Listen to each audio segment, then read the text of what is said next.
ಈ ರಾಜ್ಯವನ್ನ ಉದ್ಧಾರ ಮಾಡ್ತೀನಿ ಅಂತ ಹೇಳಿ ಬಂದಂತ ಕಾಂಗ್ರೆಸ್ ಸರ್ಕಾರ, ಸೌಭಾಗ್ಯವನ್ನ ತರ್ತೀವಿ ಅಂತ ಹೇಳಿದಂತ ಸರ್ಕಾರ ಇವತ್ತು ಈ ರಾಜ್ಯದ ರೈತರಿಗೆ ದೌರ್ಭಾಗ್ಯವನ್ನ ತಂದುಕೊಟ್ಟಿದ್ದಾರೆ. ಇವತ್ತು ಅವರನ್ನ ಹಾಳು ಮಾಡುವಂತ ಕೆಲಸ ಮಾಡಿದ್ದಾರೆ. ಒಳ್ಳೆಯ ಆಡಳಿತ ಕೊಡ್ತೀನಿ ಅಂತ ಬಂದಿರೋರು ರಾಜ್ಯವನ್ನ ಹಾಳು ಮಾಡುವಂತ ಕೆಲಸ ಮಾಡಿದ್ದಾರೆ.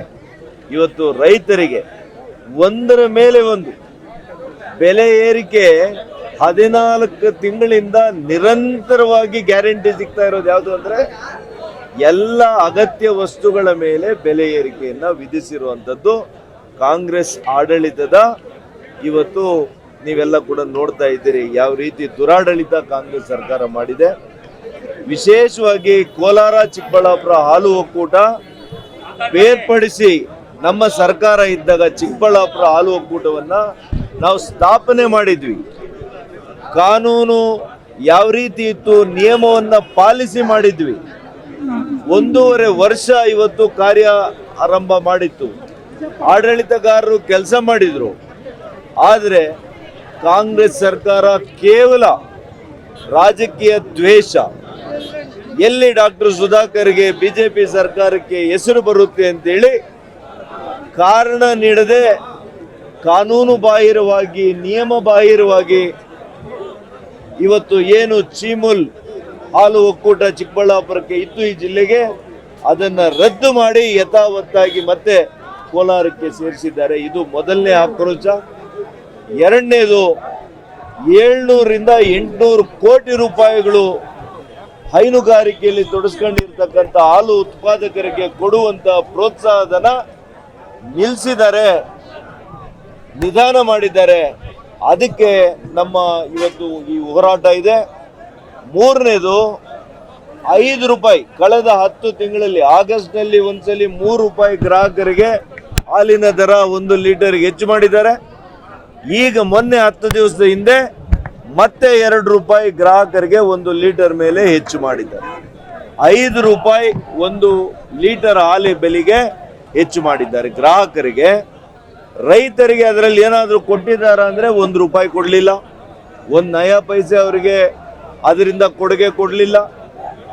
ಅದರ ಹೊರತಾಗಿ ರೈತರಿಗೆ ನೀಡ್ತಾ ಇದ್ದಂತ 33 ರೂಪಾಯಿ 40 ಪೈಸೆ 1 ಲೀಟರ್ಗೆ ಹಾಲಿಗೆ 2 ರೂಪಾಯಿ ಅದರಲ್ಲಿ ಕೂಡ ಕೋತ ಮಾಡಿದ್ದಾರೆ. ಕೋಲಾರ ಹಾಲು ಉತ್ಪಾದಕರ ಒಕ್ಕೂಟ ಏನಿದೆ ಇವತ್ತು ಈ ರೀತಿಯ ಒಂದು ಅನ್ಯಾಯ ಮಾಡಿದ್ದಾರೆ.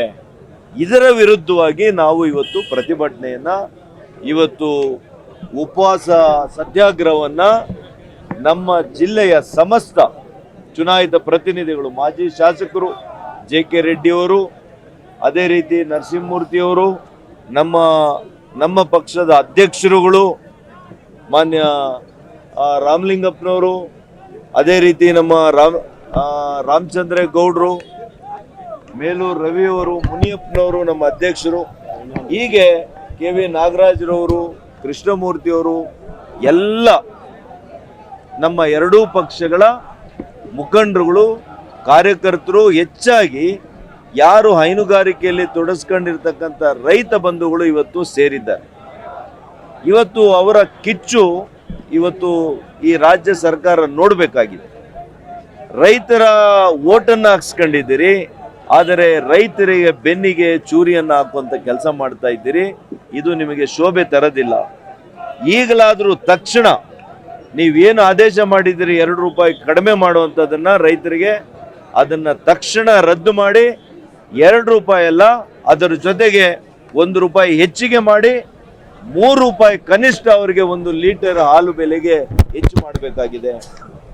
ಇವತ್ತು ಒಂದು ಹಸು ಸಾಕಾಣಿಕೆ ಅಷ್ಟು ಸುಲಭದ ಕಸುಬಾಗಿಲ್ಲ.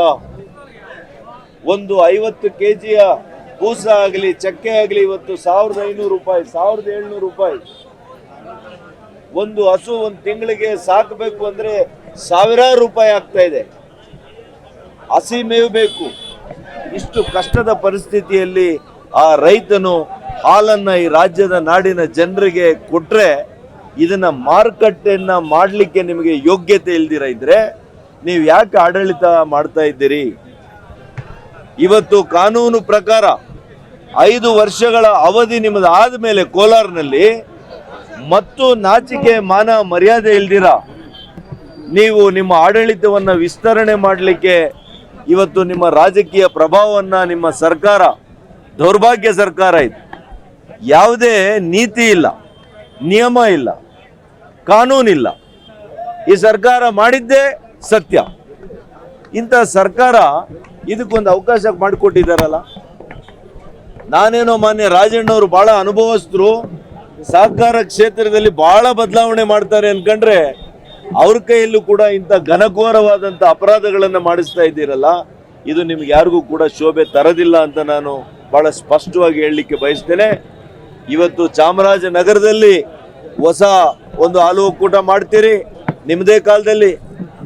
ನಮ್ಮ ಕಾಲದಲ್ಲಿ ಹಾವೇರಿ ಇವತ್ತು ನಡೀತಾ ಇದೆ, ಚಿಕ್ಕಬಳ್ಳಾಪುರಕ್ಕೆ ಮಾತ್ರ ಯಾಕೆ ನಿಮಗೆ ವಿರೋಧ? ಇದು ಕೇವಲ ರಾಜಕೀಯ ದ್ವೇಷ. ಅದಕ್ಕೋಸ್ಕರ ನಾನು ಒತ್ತಾಯ ಮಾಡ್ತೇನೆ, ಆಗ್ರಹ ಮಾಡ್ತೀನಿ ಈ ಸರ್ಕಾರಕ್ಕೆ, ಈಗಲಾದರೂ ನಿಮಗೆ ರೈತರ ಬಗ್ಗೆ ಕಾಳಜಿ ಇದ್ರೆ, ಚಿಕ್ಕಬಳ್ಳಾಪುರ ಜಿಲ್ಲೆಯ ರೈತರ ಬಗ್ಗೆ ಸ್ವಲ್ಪ ಆದರೂ ಕನಿಕರ ಇದ್ರೆ ತಕ್ಷಣ ನಮ್ಮ ಹಾಲು ಒಕ್ಕೂಟವನ್ನು ಮರುಸ್ಥಾಪನೆ ಮಾಡಬೇಕು. ಏನು ಕಾನೂನು ಬಾಹಿರವಾಗಿ ನೀವು ರದ್ದು ಮಾಡಿದಿರಿ, ಆ ರದ್ದು ಮಾಡಿರೋ ಆದೇಶವನ್ನು ಹಿಂಪಡಿಬೇಕು. ನಮ್ಮ ಹಾಲು ಒಕ್ಕೂಟವನ್ನು ನಮ್ಮ ಜಿಲ್ಲೆಯ ಸ್ವಾಭಿಮಾನಿ ರೈತರಿಗೆ ವಾಪಸ್ ಕೊಡಬೇಕು ಅಂತೇಳಿ ನಾನು ಆಗ್ರಹ ಮಾಡ್ತೇನೆ.